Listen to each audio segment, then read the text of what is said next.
I'm Preeti Gill from Majha House, although I'm sitting in Delhi and not Amritsar, here for the lockdown. And today we have a really exciting evening planned for you with one of the most exciting, best-selling crime fiction writers, VISH DHAMIJA, who's sitting in London.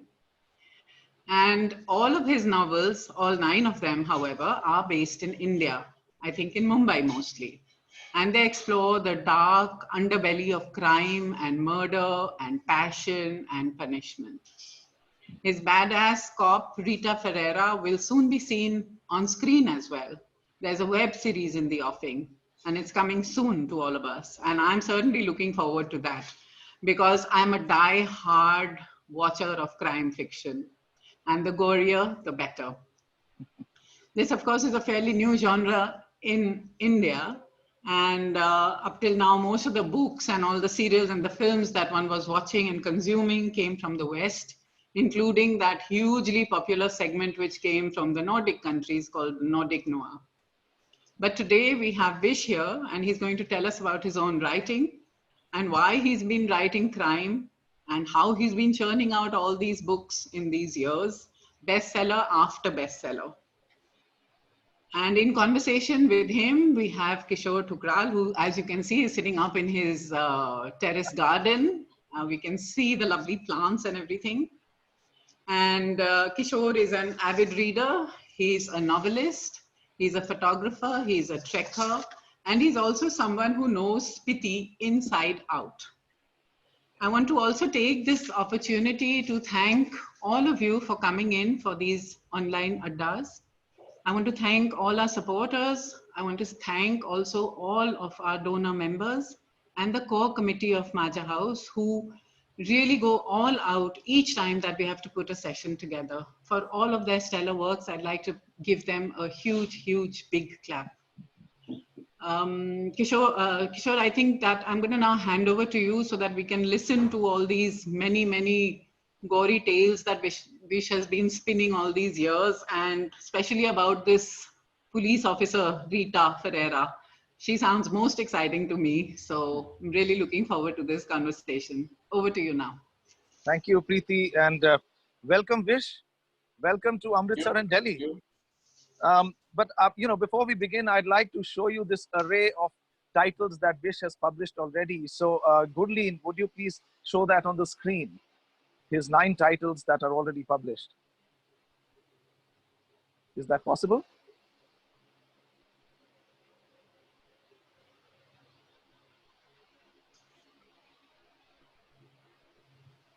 I think she's... Yeah, she's sharing the screen, but yeah, there they are. So 9 of them published, and he began writing only in 2009, and we are only through with half of 2020. So and two more books in the pipeline now with the publisher. So 11 in 11 years almost. So Vish, this means that by the time you're 80, you'll have published maybe 40 titles. I'm not telling anyone your age. And you'll have 40 titles and maybe 20 films and television series and billions in your bank. There's an old saying, ki aapki muh mein ghee shakkar. But who knows what happens tomorrow and how. And I think that I wrongly in the rush sent the long picture. So this shows only 8, but there's a 9th one called Lipstick. But anyway, I think that this just tells the story that there are books. That's fine. So as everyone can see, we've picked the title of this conversation from one of Vish's books. It's called Unlawful Justice. You can see it 4th from the left. But anyway, Vish, I thought, it would be a good way to begin with your name, Vish. Vish in Sanskrit and Hindi means poison. I'm sure your parents didn't name you poison. It must be short for something else. Maybe they thought I was poisonous when I was born, but no, no, my full name is Vishwajit. But obviously, I think they had ambitions from me, Vishwajit, like I will go and win the world. Which sadly, over a period of time, everyone realized wasn't happening. So I think I cut it short back to Vish. It's a lot more. I've always felt that someone, and this is an opinion, you should either have a long name or a long surname. So for a long time, I used Vishwajit Singh. And then I thought Singh becomes a little too vague. So I got Dhamija back. and cut down Vishwajit into Vish, which kind of has now become the name I go with most places. So that's become your kind of pen name. No, it is my, I mean, I haven't changed it legally, but most people call me Vish, and most documents where it's not, where you do not have to present, I mean, unless it's a legal document, my bank would call me Vish, my credit card would call me Vish. So almost, I live with both the names. So Vish kind of shortening with Vishwajit, one doesn't need to legally go and change, I guess. So I'm happy with both. So tell me, you were born in Ajmer, you were brought up in Ajmer, you spent your childhood years over there. Tell us more about your childhood years. Did you enjoy playing Chor Sipahi or I Spy? I mean, I'm just trying to understand what made you a crime fiction writer. No, obviously I played Chor Sipahi, I played I Spice, hide and seek, I played all the games that everyone plays, including the gully cricket we all used to play and the mohalla we had.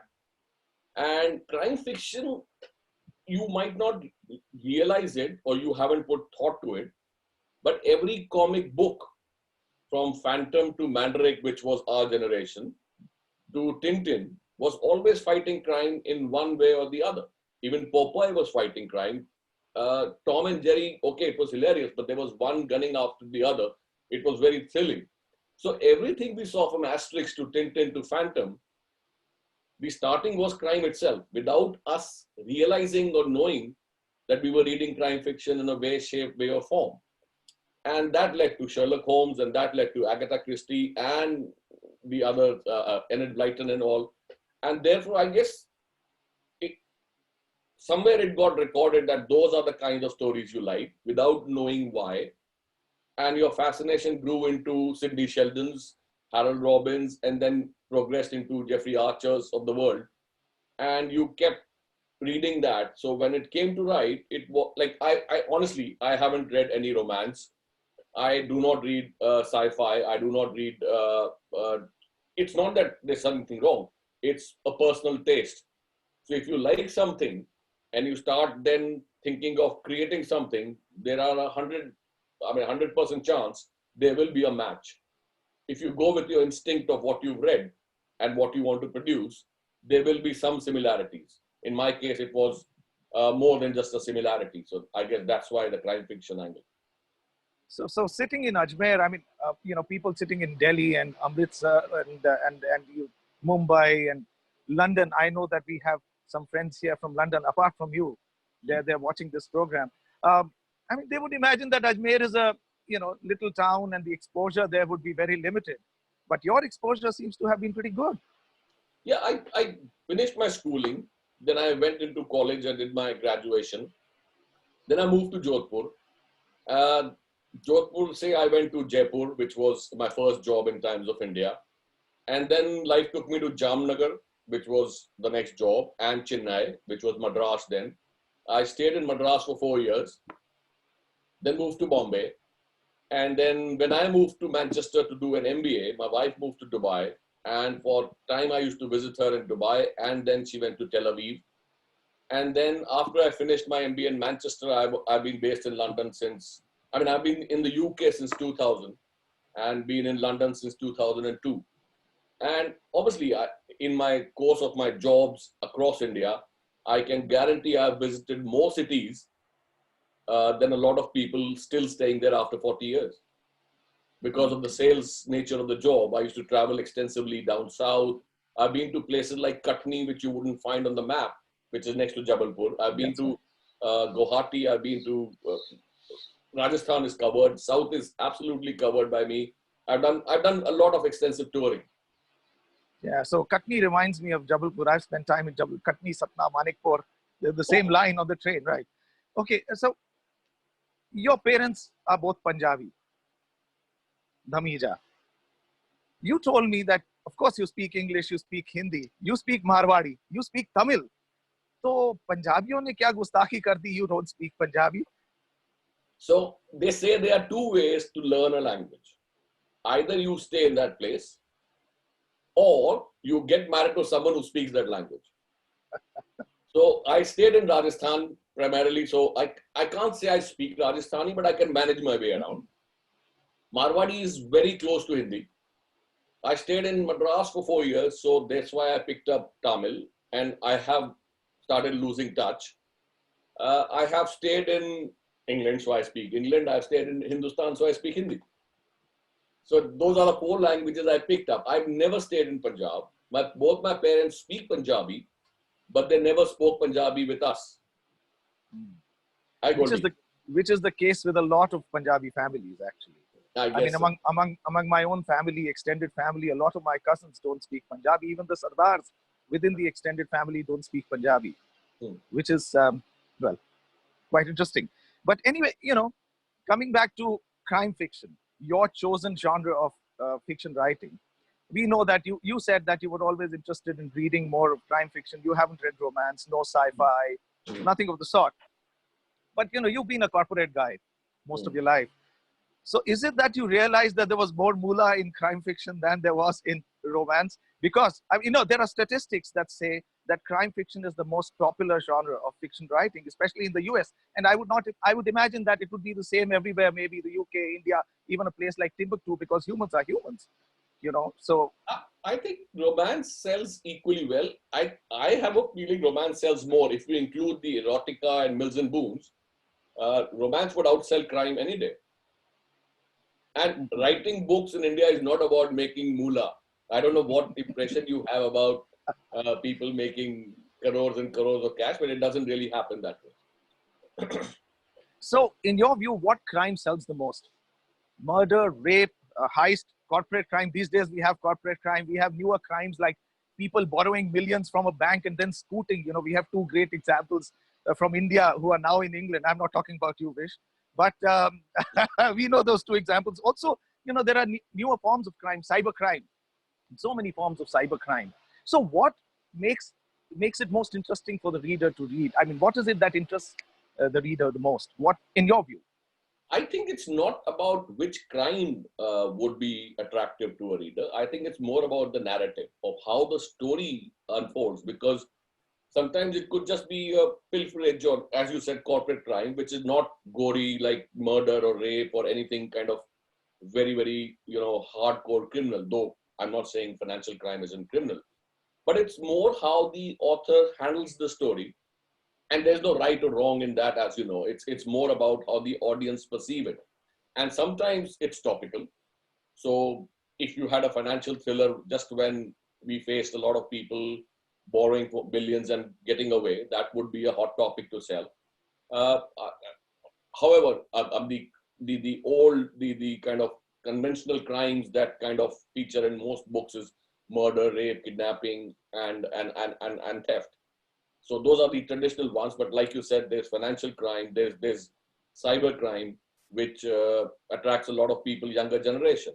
But at the end of it, it's the treatment of the subject that in mind would sell more, or would be more saleable or more attractive than the crime per se. Does it make sense? So when you're writing, as the writer, as the creator, how do you fancy yourself? Do you fancy yourself as the criminal who's always trying to outsmart the cop or the detective? Do you fancy yourself as the cop or the detective who is, who ultimately proves to be smarter than the victim? Of course, we know that as a writer, you would not fancy yourself as the victim. So who do you prefer, the criminal or the cop? So I guess that again leads back to the same point that every story largely is a narrative from a perspective. Now that perspective could be subjective or objective. But if you were writing a Rita Ferreira novel, which is a police procedural detective series, then you would like to be in the shoes of Rita. You think like Rita as to how she'll catch someone, and you start behaving or believing yourself as the lead protagonist here. If you're writing a con man story from a criminal perspective, then you would would like to be in the shoes of the con man. And if you're writing a legal thriller, you would be on the side of the defense or the prosecuting advocate or lawyer who's actually going to win, or who has the best arguments. Because if you put them in their shoes, you would write the best arguments for them. And therefore you would lead them to victory. Or it could be the other way around, because your story knows that this person is going to win. You put yourself in their shoes and try to smarten that profile a lot more. So you just mentioned legal thriller. Now you have written legal thrillers and psychological thrillers. Briefly, how would you describe the difference between the two? And also, does it mean that you've been a student of law, a student of psychology. What makes it, I mean, easy for you to write a legal thriller and easy for you to write a psychological thriller?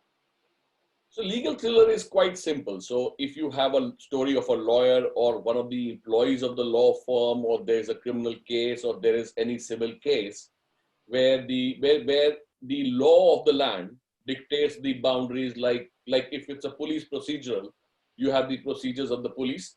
And if you have a legal thriller, the law of the land dictates the policy of the law. And therefore, irrespective of the story going out and in and out, you still need to respect the boundaries. And that would constitute a legal thriller. So the main characters would be lawyers or advocates. But I guess, I don't know, but if two lawyers fall in love, that wouldn't be a legal thriller. That would be still a romance. Just because their profession is lawyer doesn't make that. How I write is, I did go, as I kind of acknowledged, went to do law in Ajmer.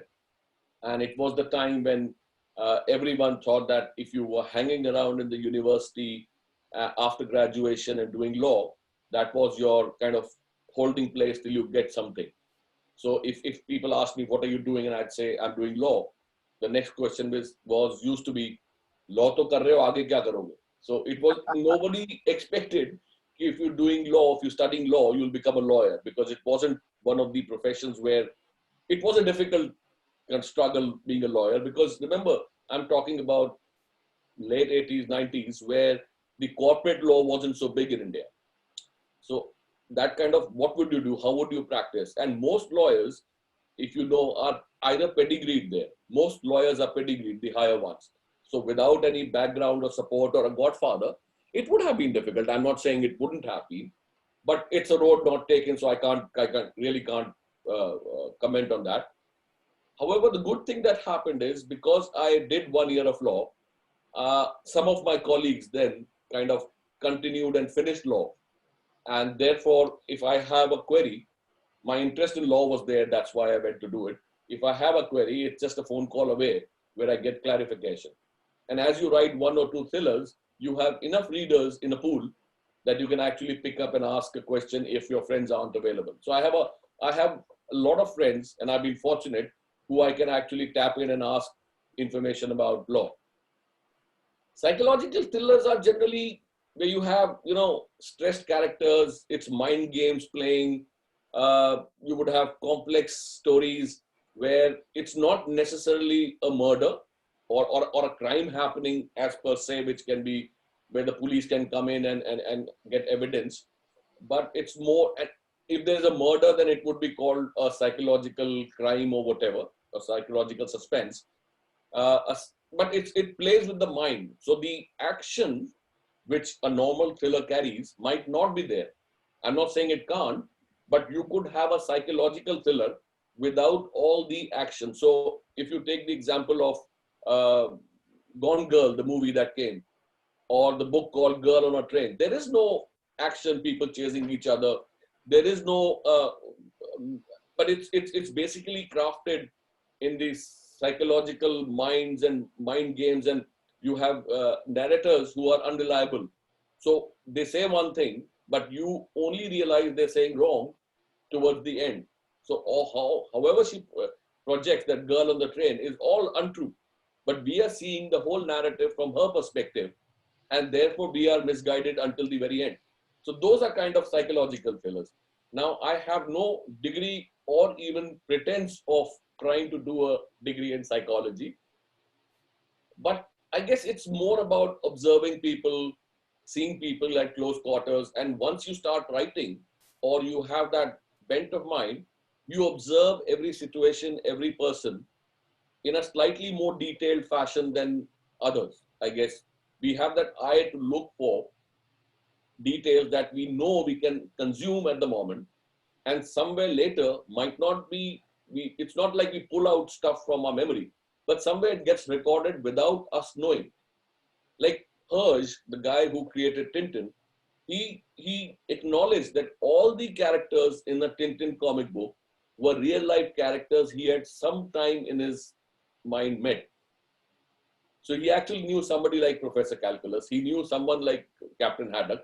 So it might not be very black and white, that I know I'm going to carry this theme or this part of this guy's personality into my book, but somewhere it gets recorded because of the observation, and because you keep, and once you observe, maybe other people might just observe and move on, and because you've found a glimpse of something which you could use, you continuously think, evolve, change, and make it work for the next story. So, you spoke about doing law, but you left law, you didn't complete it. Incidentally, I did law. I'm a graduate in law, and I'm still trying to figure out what I want to do next. So, So there you are.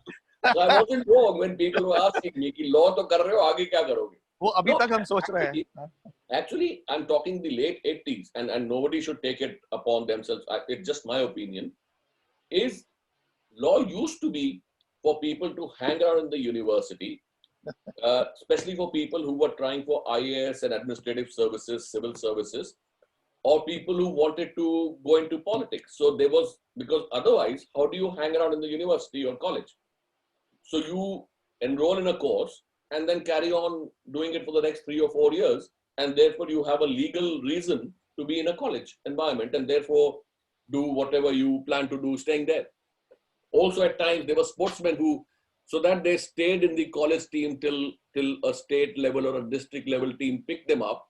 You were better off playing for the college rather than going home and playing for your mohalla.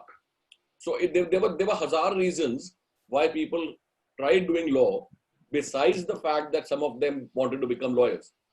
So you just prove what I said. So, actually, I come from a family of lawyers. Why did you do the law? That's a question. Sorry, I'm sure I can ask. What made you do law? Precisely, just hanging around, doing nothing else. Precisely that. But I come from a family of lawyers. My mother's side of the family is full of lawyers and senior lawyers. You had every reason to be there. Yeah. And, my grandfather once told me, my mother's father, he says, do you know what a lawyer is called in Punjabi, in chaste Punjabi? Liar. Nahi. So that's the ponka. Ponka. Ponka means someone who barks. Okay. Now, with due respect to the profession and everyone who practices the profession, this is what my grandfather told me, and that's when I decided I didn't want to be a ponka. So, just to answer your question. But anyway, coming back to your writing, when you're writing your stories, do you first invent a crime that is going to be committed? Do you then think of what little clues, inconspicuous clues, you should place within your story that can be picked up by the cop or the detective later? Is that how you work, or is there another way of working through crime fiction, writing crime fiction? There are, and you have a point. So sometimes it is the crime that is, how I start is I have in my mind what the crime would be, and then how it will get solved. Now, it could be the tail leading the dog or the dog leading the tail. It depends. So in a specific example, like my book, legal thriller called Mogul, I picked up a real life flaw in the way all around the world, there was this wrong way how the governments and the police collected the DNAs. And that, I think that gap got bridged in 2002 or 2003. So as long as you predate your story, which I haven't dated, so I've said in the author's note that I haven't dated for a specific purpose. So there was this flaw in the collection of DNA where I'll tell you the true incident was that the guy who was accused of rape, because his DNA was found in the victim, they actually found that that guy had been behind bars for the last 3 years. So he couldn't have done it. So which means there was some problem in the collection of DNAs. Now, without giving out the mystery, I'm sure if you read the Mughal, I found that little tidbit really interesting, and taking that little fact, I built the whole story around it. And then got stuck with the editing part because one person, and this was after it was gone, the final edit, somebody claimed that your tears do not have DNA. So the whole story can fall on its flakes. So I know someone in the police, I called them up, they called up the Haryana Forensics Department, and they said, yeah, there is very little probability of tears. However, tears don't fall like this. They fall through your skin. So there is a 10% chance if they fell like this, the DNA is captured. And if it is 10% viable, then for fiction it's viable. So it was that nugget that I picked up and then made a story around. Rita Ferreira was again, I mean, the Bhendi Bazaar was again, I knew how the villain can get away for a very long time. And then I started writing Bhendi Bazaar to cover that track till the end. And a lot of people wrote to me saying they figured out who it could be, but they couldn't figure out who it was because I didn't let it go. So yeah, it could be the story, like in High Started, it was the theft, the initial theft of a Van Gogh painting that got me started. And then it led to the story. So it could be the tail or the dog wagging each other. So your DNA, this thing about DNA brings me to the next question. You know, since the time of Sherlock Holmes and, you know, that Arthur Conan Doyle, Edgar Allan Poe, and Wilkie Collins, since the time of those great writers, forensic science has made a lot of advancement. You know, there's been a lot of advance in forensic science. I remember, I think it was The Hound of Baskervilles, probably, you know, Sherlock Holmes, where, you know, Sherlock Holmes comes there and sees a message written on the wall and says, oh, well, the height of this chap should be maybe 6 feet 3 inches or whatever he says. And everyone's quite astonished and they say, how did you guess that? And he says, well, when you write on the wall, you write at the height of your eyes. So, yeah, and the eyes would be that much from the top of his head. So this is what I'm saying. This is, so you know, in your books, now this is where the question, this is the question that comes to mind. In your books, how much do your detectives depend on observation, on intuition, on deduction? And how much do they depend on forensic science, like DNA testing, or like tracking the mobile location these days? And also a connected question. This advancement in forensic science, has it made writing crime fiction more exciting, or has it made it more difficult? So making a crime becomes that, you know, making a crime that's hard to solve till the end of the book, you know, it becomes more difficult because there are so many more tools that are available. So I guess I understand the time from where you coming, Sherlock Holmes and you know, the forensic was, I mean, DNA testing started getting admitted into the court of law maybe in the 90s, if I'm not mistaken, or late 80s, I'm not sure. However, the more advanced the criminology or the legal or the police systems have got, so have the criminals. So it's not that because we have forensics and we have technology, all crimes get caught. So, okay, we could never find Jack the Ripper, but I can equally quote a lot of crimes in real life that the police doesn't have a clue despite the forensics, despite the DNA. See, the point is finding a DNA is no good because unless you have a subject to match the DNA to, a drop of blood is just a drop of blood. So unless you have been in the criminal database where the moment your DNA is found and it is matched, then you're done. But if you are a first-time criminal and you even leave your prints or you leave your blood or you leave your sweat or anything that gives DNA, as long as you don't give your picture away on the camera, the police can't get to you. And in fact, if you look at the police procedurals, and even in India, the police cannot approach you asking you for your DNA unless they have a cause, probable cause, that a judge has asked you to give a DNA. Okay, it is differently practiced in different countries, but that's beside the point. By the book, they cannot ask you for your fingerprint unless they have a probable cause to be asking you for it. So, and all these technologies, so yes, I have shown where they are tracking them on a mobile phone. However, the criminal is equally aware, if you read the heist artist, that he or she switches on the phone only for a certain amount of time. Sometimes he drives a long distance just to give them a wrong signal to move back because he knows he's being tracked. So if the police is smart, the criminal is also getting smarter. They are using technology to their advantage as well. I mean, your own example, I haven't written, but cybercrime, there are so many people who haven't got caught. The police of the world, people have, I mean, people have hacked into NASA, which is supposedly one of the most secure sites in the world.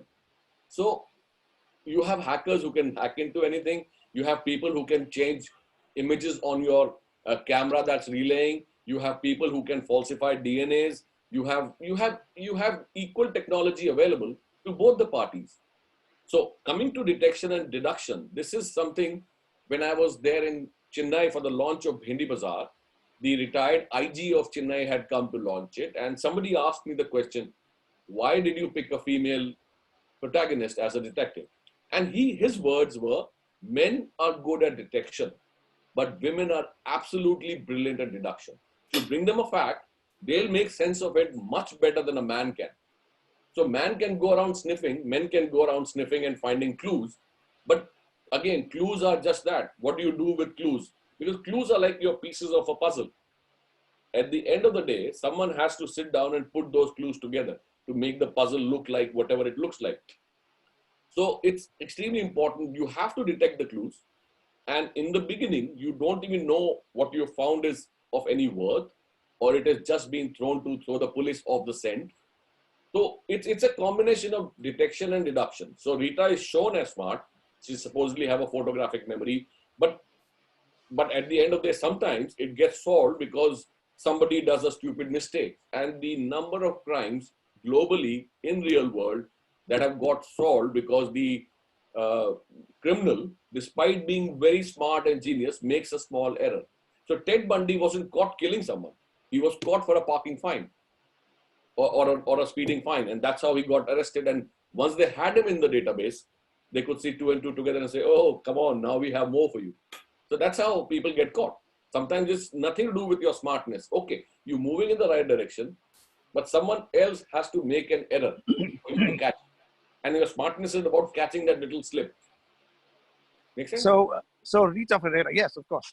So we'll talk a little more about Rita Ferreira, but tell me this fascination that you have for these Goan Portuguese names, you know, in a land that is full of Anils and Sanjays and Kishores and Vishes and, you know, Harpal, Satpal, Ahmed, Zakir, and the world, you know. How come you pick on a Michael D'Cunha or a Rita Ferreira?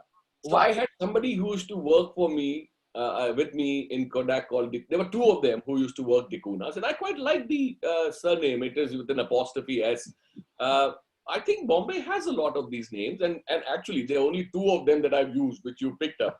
So because if Rita Ferreira hadn't become so bigger than me, then you wouldn't have picked up on Michael D'Cunha either. Because Rita Ferreira was, I'm sure you know, it's a combination of a few. Rita Faria was the first Miss World from India, but I didn't want to use that. And somehow, because most often she's mentioned as Rita, which is a nice, small, catchy name. And I also wanted the name to be different. So I'm coming back to you. Rita Singh would have become a little, you know, it could lose its meaning because you could have 75 other Rita Singhs. Whereas when you talk about Rita Ferreira, and even if you Google, you'll be hard pressed to find more than 10 or 11 around the country. So you want the name to stand out. Amit Sharma, for all its glory, will never stand out because usko to Facebook pe dhoondne mein bhi time lagega. If you were to look for Sanjay Sharma, you'll go through the number of people through Facebook itself. So you wanted a name to stand out, and Rita Ferreira, I think, has stood out.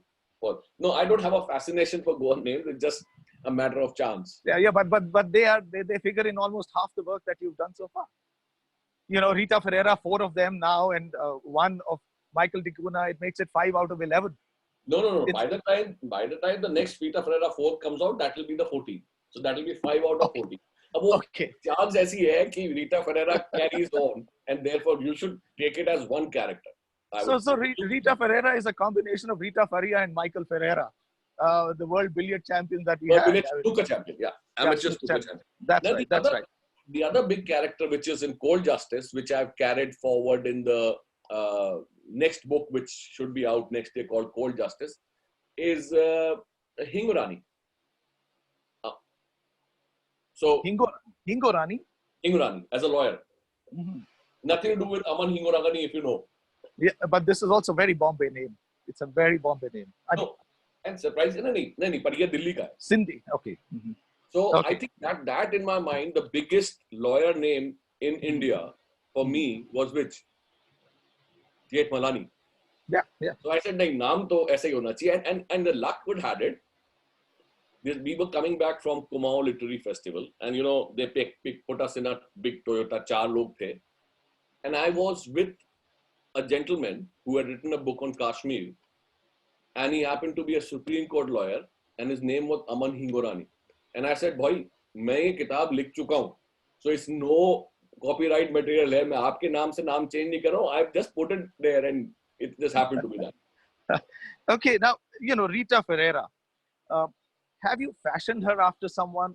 Do you have a muse for Rita Ferreira? And also, you know, you told me this very interesting thing where you met a reader who told you that she had seen Rita Ferreira in Dubai or something. Oh. I mean, imagine the hold that your writing and your characters have on your readers.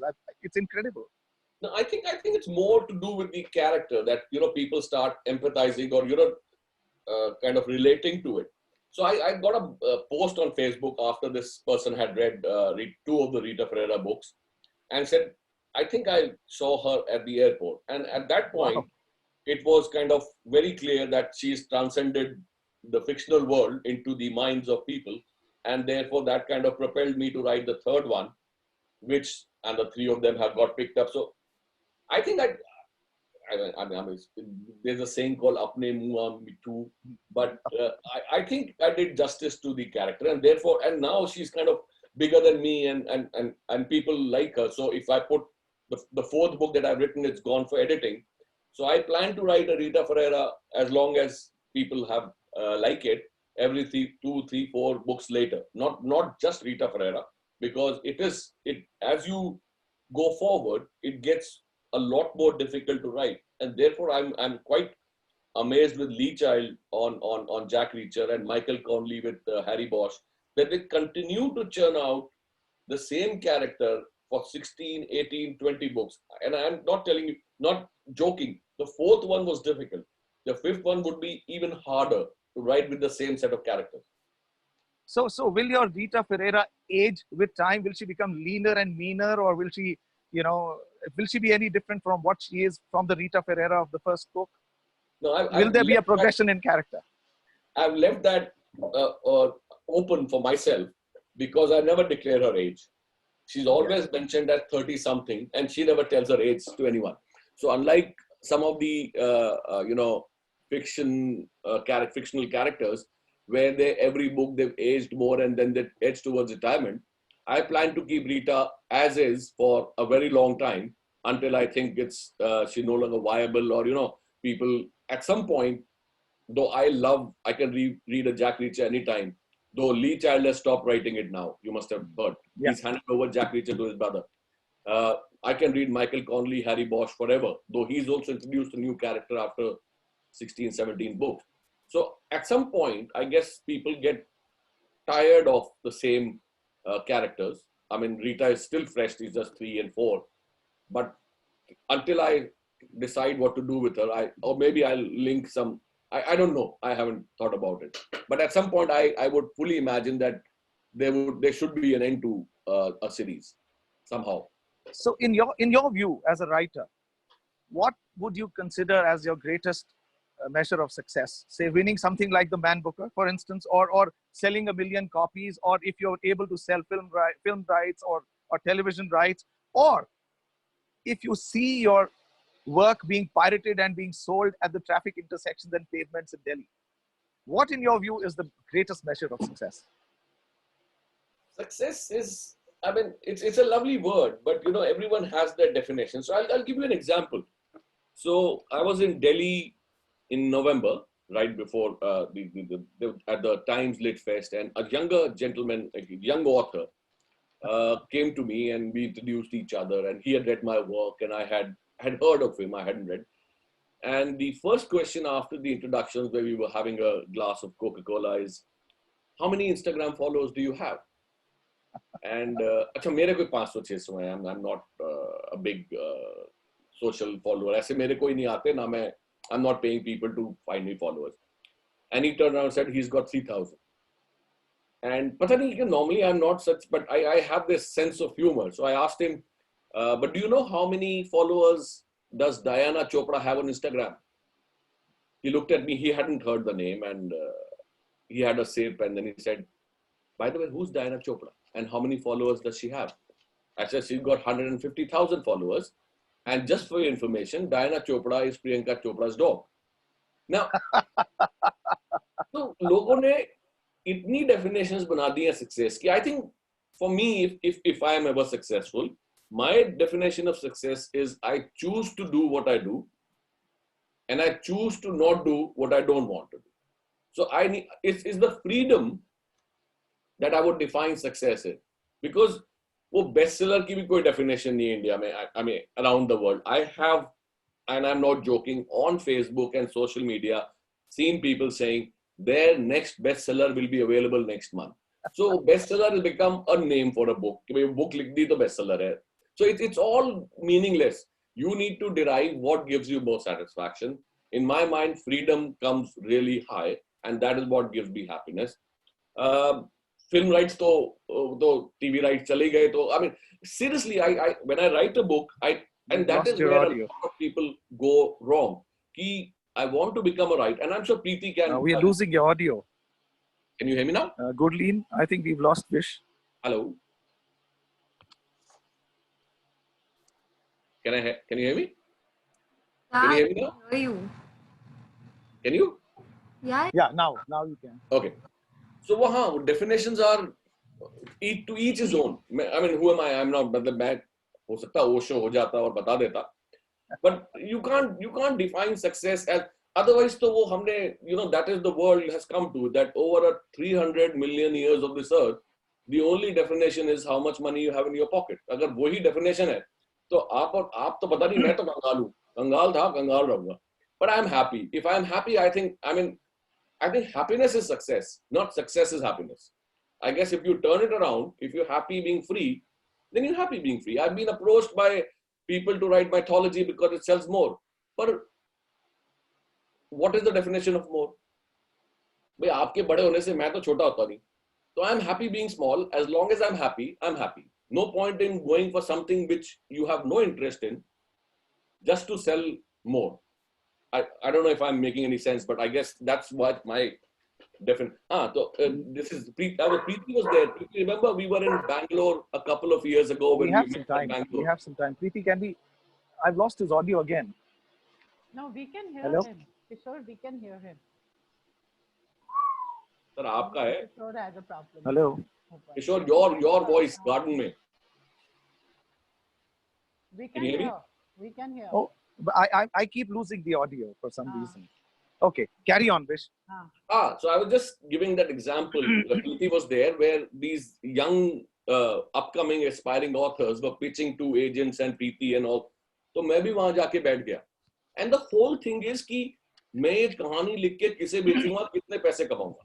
The focus is not writing a story and enjoying it. The focus is shifted to इसका क्या होगा. And that is where when I write a story, I write a story. But I have now come to a conclusion. If I end up writing a story that no one wants to publish, मैं खुद publish करता हूँ. Because my joy is in writing. And once you get there, you will find people wanting it, because you have to write from your heart what you want to write, not write because it's selling for someone else. And that is where this is running. Another success over. So in your case, to an extent, in a way, ulti ganga behti hai, because there are writers, Indian writers writing in English who sit here in India and they want to be published in the West, in the UK or the US. Here you are sitting in London and you're being published in India. How did that happen? So I guess because today's connected world, where you are and what you write, I think one of the core reasons I write stories based in India is because I want that connection to live forever. So that is my connection to my homeland or birthland or however you want to call it. The other is there is already a lot of crime writers in the Western world. So if I were to write something different, I will find. But at the moment, I'm happy doing what I am. And because stories are largely in Bombay and Delhi, my basic thing is it keeps me connected. At some point, I'm fairly sure those so books are available here. So you could go on Amazon UK or you could go to Waterstones UK and order it. You will get the books.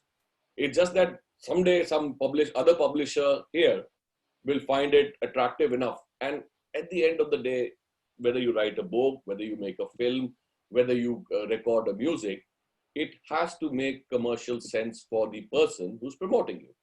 So if the publishers don't make money and they think that the Indian crime fiction isn't of, it can't sell in the numbers that warrants their attention, then it would take time. So Nordics came in after Stieg Larsson.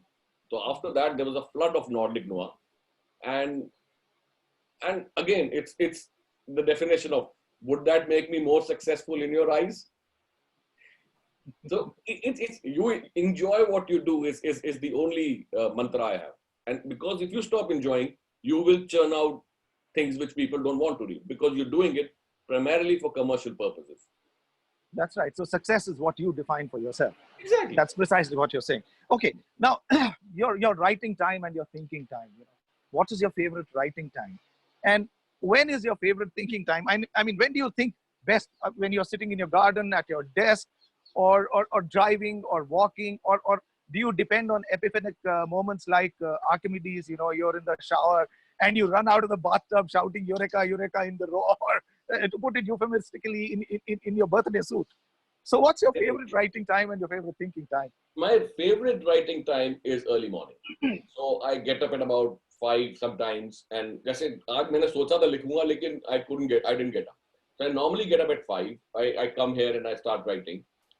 Before the lockdown, one of my favorite places, there's a Turkish cafe behind my house. So I would go there, buy a coffee. He's given me his Wi-Fi code. I could sit there for 3-4 hours and write continuously.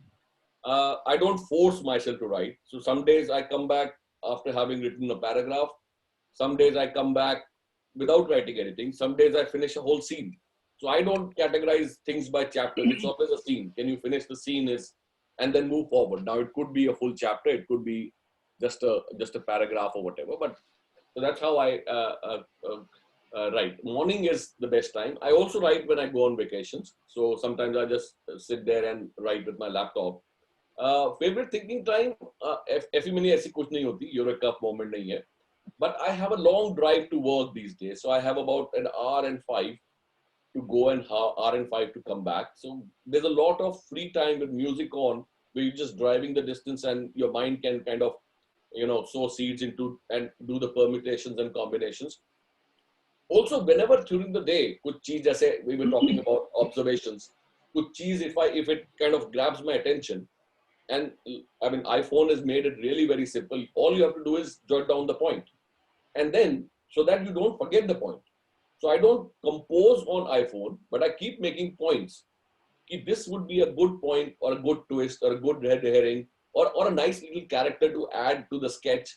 And when it just goes into your Gmail and you can see it on the computer when you log in. And then that is just say, remember we used to go for exam, banake. Your bod mass used to be bracket of D was divide. Division, multiplication, addition, subtraction. All you need is that points to elaborate. And that I keep making on my iPhone. So those are the moments. So very quickly now, before we run out of time and, I would like you to read a little something. Do you have something that you would like to read? But very quickly, the COVID lockdown robbed you of your favorite writing place and robbed you of that time when you were thinking, because you were obviously not going to the nursery school that you've only recently bought. So how did you make up for that? So one is we did, this is the first year that we decided that we should focus on our garden. So हमने काफी gardening की. So we've cleared our greenhouse. We've planted tomatoes and peppers and aubergines and stuff. We also did some fruit trees, but we spent a lot of, thankfully, I mean, if thankfully exists in this scenario, the weather has been, the spring and summer in the UK has been very warm and nice. So imagine if you were locked in the COVID and it was raining for 2 months. So we've had good sun spells. So we experimented with cooking. I finished writing the 4th Rita Ferreira and sent it to my local editor here. I've started writing another book in terms of reading. But then, and me and my wife played a lot of chess and had fights on that because वो तो शुरू तो game की तरह होता है. We did a lot of. I made a Bollywood quiz I kind of we opened a charity page So people, we had 4 or 5 sessions where people joined the quiz and then paid for the NHS. So we raised money for the NHS. So at the end of it, that's what I said, 5 years from now, we'll look back and think कि हमने time waste कर दिया, कि we could have done a lot more in this time where we had the time, but we were always looking forward to get to the other side when we don't know what's on the other side. Maybe there's a second phase, but I think 3 months went by. If you look back, they just flown by. So at least I can say I finished a book and I started writing another one. I can say I planted some fruit trees, which I will bear fruit from 2 years later. Vegetables to abhi 3 mahine mein aa jayengi. Okay, some donation, okay, we didn't break someone's bank, but we donated whatever to NHS by raising quiz, Bollywood quiz. So wo sab kiya. So also maybe the COVID and the lockdown might provide the setting for some other crime fiction that you're going to write in the future. Well, maybe. Now, very quickly, one last question before I ask you to read a little excerpt. We have from your also book. questions. We have questions from the audience also. Yes. Okay. So last question. You. So the world of crime and cops is full of swear words. Their language, the lexicon. Do you use swear words in your writings? Are you shy of using swear words? No, I'm not shy. And I know you read the first one where I was a bit skeptical about using them. But in Bhendi Bazaar and Rita Ferreira, cuss words come out, and you also have Rita telling them not to use that. So because there is, whether you believe or not, when it's a mixed gender gathering, थोड़े curse words अपने आप कम हो जाते. People still use them. When with Rita there, she also uses them. There are Hindi and English used. But I refrain from every sentence. We all know it happens. But every second sentence needn't have it. So I do get emails from, why did you use that word, and therefore I'm not going to read a book. But उस हिसाब से तो you should stop stepping outside of your house. And you should stop watching movies also. So I try to keep it less explicit, if you will. तो आधा बोल दो तो भी समझ में आ जाता है. You don't have to elaborate on every gali in the text. But yeah, there is reality which we all need to face. Thanks, Vish. Now, Preeti, would you like the questions from the audience to be put to him before he reads an excerpt? Yeah, there are 3 questions which have already come in the chat, so I'll just put those out first. First question is, in the stories based on true incidents, how do you incorporate facts and still make it fiction? Sorry, आपकी आवाज कम थी. अच्छा. The first question is, how do you balance this fine line between true facts when you're actually your story is based on real incidents, but you still manage to fictionalize it. So where is that line? How do you manage to balance it? So I largely don't write non-fiction, but the true story, there are 3 kinds of true stories, just for reference. One is a true story. So you cannot, which is like almost non-fiction, ki bhai, this is the incident, this is what we're describing, it's a true story. One is based on a true story, which means you can change the name of the characters. You can keep the character, you have to keep the characters and the location. But because of the missing facts in the story, the author or the writer has full license to kind of build facts to bridge those gaps. And obviously he or she says that I've done that. It says based on true story. So there's an incident that occurred, but I am taking that incident and building more characters and making it more story-like rather than just a news item. The third is inspired by a true story. Uski to koi definition hi nahi hai. I could change the name, change the location, change the entire story and bring just one fact like Mughal. It's inspired ki ek fact pakad ke, you can build a whole story around it. It's still inspired by a true event, but it's no true event. So you, depending on what you want to write or read, so absolute true story to non-fiction, which I've never written. And I really, really admire people who can write because that requires a different level of research. So I hope that answers. Then there's another one where somebody, Arvinder Kochar, is asking, do you have any Punjabi or Sardar characters in the story in any of your books? अभी नहीं है. But Koi okay, Kaptan but Singh, koi Jarnail Singh. Do you have any of them? any Singh? Kaptan Singh, General Singh, नहीं, कभी नहीं है. Kabir Jarnail Singh. एक कबीर सिंह है. Ah.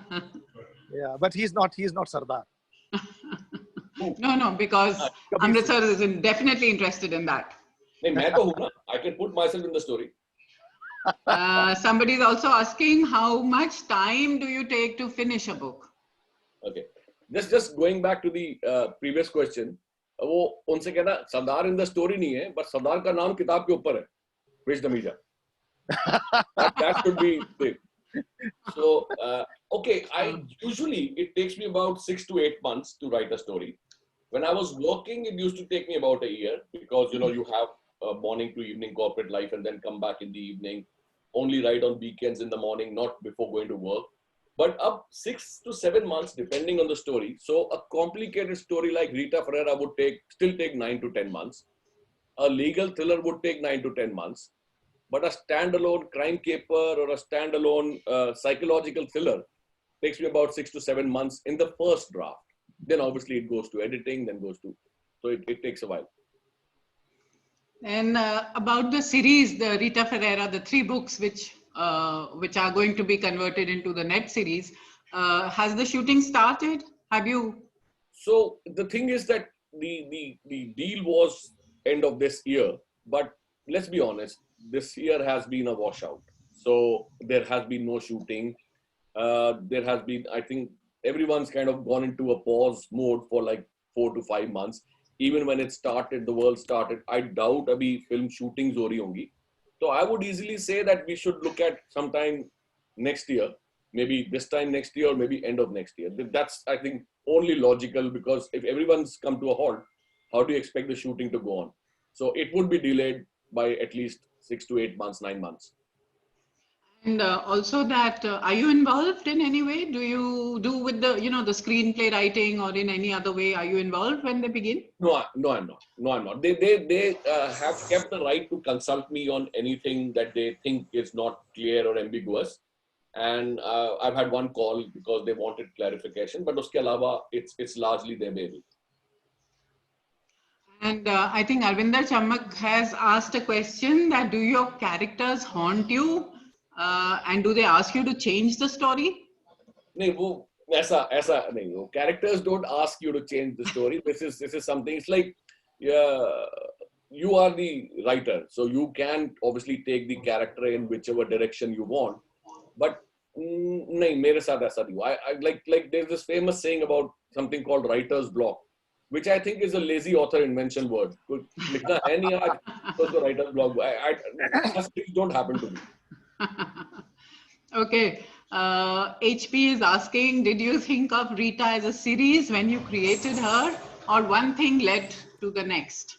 So when I finished Rita, and that's an interesting one, I was quite attached to the character because I had put in a lot of work into it. And the reason being that Bhendi Bazaar mein, if it wasn't for Rita, the villain would have taken all the limelight. So I wanted a balancing, more powerful, more charismatic character. And when I finished writing, I said, "Ye to Rita ka kya hoga?"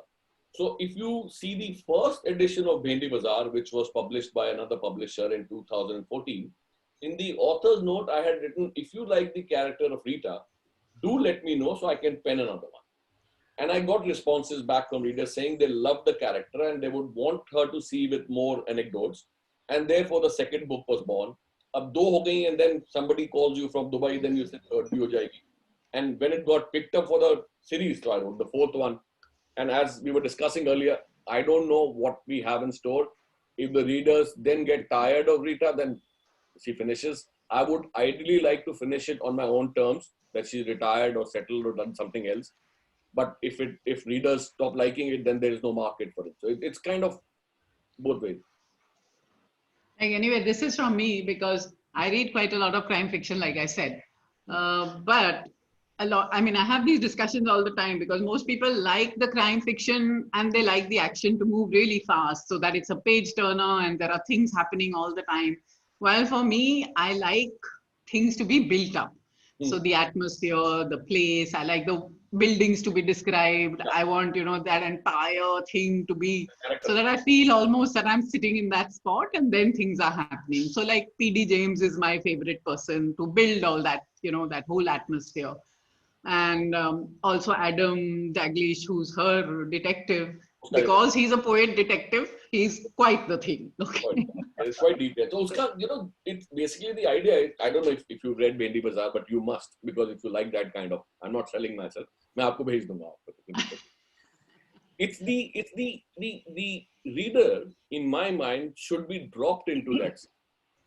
If you can drop the reader into the scene by telling them the building on the right and the left and what is there, and that's where a successful story is.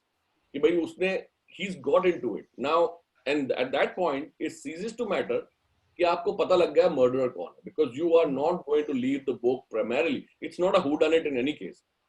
थोड़ी problem ये है कि आप थोड़ा भी crime fiction लिखो तो everyone expects a whodunit. I'm showing you the murderer in the first page and you asking me whodunit खराब है आपकी. आपको पहले पेज में ही पता लग जाना चाहिए था कि खराब है क्योंकि whodunit है नहीं. So it's a book, it's a story that should make sense, and the characters should stay with you long after like the story is over. Like I always give the example of, you haven't from Sholay forgotten Basanti ke ghode ka naam, and that is how powerful the whole story was. The whole narrative, the whole everything came together. Yeah. So should we ask you to read something to us now before we wind up? I'm not a very good reader, though my childhood friend is asking which of your school friends inspired you to write. He is asking. Yes. Yeah, his name is Goldie Ranjan, Rajat Ranjan. Let me read So let me read the back cover. I am telling you, I'm better speaker than I am reader, but I'll try. Okay. So this is from Lipstick. I'm just giving you the background of the story because there is a dialogue by the villain himself. So in this story, it's not chronological. It's not a linear narrative either. So DCP Ferreira is doing the investigation while the killer actually talks to you in first person. So you know exactly what's prompting him to do whatever he's doing. However, they don't show the name. They don't show the face. So you wouldn't identify who it is. So the story is DCP Rita Ferreira is called into an investigation after the third corpse is discovered in Mumbai, which confirms it's the work of the same killer who paints his victims' lips with dark red lipstick. The lipstick killer, like all serial killers, is fast decompensating. The time intervals between the murders is shortening, and the victims are shifting from street-stride hookers to high-heeled wives. And he watches everything and everyone. The news of his exploits, Rita, the investigation, and talks. However, he only talks to you. And this is what he's saying. When I'm gone, some people may tell you that I was evil. Perhaps even call me a psychopath. Don't believe them. I am not. I'm anything but irrational and impractical. Perhaps only slightly more detached than your average guy on the street. So he's talking to you. He's watching television, watching his own girlfriend talking to Rita, but you wouldn't know who he is. That's how I've kind of, and he's got a alter ego that talks on his behalf. So it's a kind of complicated story. So 2 quick questions, 2 more have come in and then we wind up. So I think this is the last 2 questions. Gul Pratap is asking, why are detectives loners and antisocial with bad relationships, personal relationships? That is something that he is believed in the movies and fiction. Rita is not shown as, she lives alone, but she has a series of boyfriends and stuff. So I guess it's an image that has been built over the years by fiction writers and movies, that they are bad, they are alcoholics, they are antisocials, and the other thing they show is they can't handle computers. So Rita is kind of broken those barriers. She's tech savvy, she just drinks, she has multiple boyfriends, she has a life, she lives alone, but that's a different story. So that's a fictional thing. आपने India में बहुत police वाले देखे होंगे जो अकेले दारू P के नहीं घूम रहे. They live in their families and things. It's a mold shown. Fictional. Yeah, I mean, and someone, Neha Trikha, She's asking, writing a book or making a movie, which is more interesting? See, interesting to hoga agar मैं hero बन जाऊँ तो. Otherwise, honestly, I have no insight into movie making. I do not stake any claim on script writing. So for me, creating a story is important to me. But never say never. Agar kabhi mauka mila movie mein aa gaya piche, so I won't be declining because I like new challenges in life. But at the moment, I'm writing stories, and I honestly can't tell you how complicated and enjoyable movie making is. I'm sure it is, but I don't have any privy into that world at the moment. Though मैं शाहरुख खान की तरह कर सकता हूँ, लेकिन if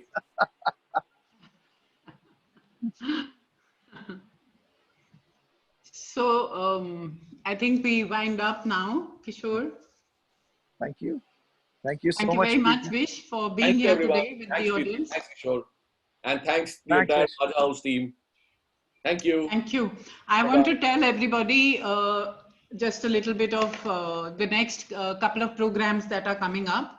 On the 26th of June, which is actually marking the emergency that had happened so very long back, more than 40 years now. We are going to have an excellent discussion on that with 4 journalists who were all covering it at that time and who will tell you more about it, and possibly about resonances later as well. Then on the 27th, we have a special R.D. Burman quiz for all his diehard fans. So do be here and join in for both of these things. Both of them should be interesting in different ways. And thank you again. Thank you very much to both of you. And thank you to the wonderful audience for being See you again, engaged, for Vish. asking questions. Bye. Yeah, definitely. We'll be in touch. Bye. Bye. Thank you. Bye. Thank you.